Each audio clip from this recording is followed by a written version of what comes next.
The same leaves of the same plant are used to make white, green oolong, and black tea. The primary difference is how they're processed, with white being the least processed and black being the most. In one of the videos I made a few years ago, I talked about how the tea with the most antioxidant power was green tea, unless you added lemon, in which case white tea pulls ahead. But what about going a step further and testing their respective abilities to prevent DNA damage? Previous studies have shown that the degree of protection against DNA damage from tea appeared to be related to the extent of processing, since green tea was generally more effective than black tea.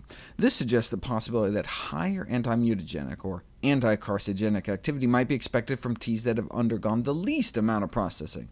So they compared the antimutagenic activity of white tea in comparison with green tea.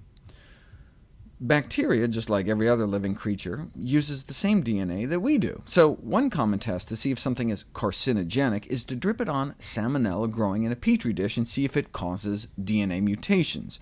And to test if something protects DNA, you add it along with the carcinogen and see if there are fewer mutations. The carcinogen they picked for this test was a doozy. 2-amino-1-methyl-6-phenylamidazole-4,5-B pyridine, a heterocyclic amine found mostly in grilled, fried, and broiled chicken, added with green tea or white tea to see what would happen. Here's with the green tea.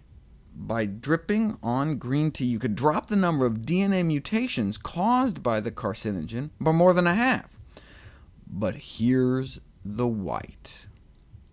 Appeared to completely, 100% block the DNA damage, and the longer you brew it, the better. This is against another cooked meat carcinogen.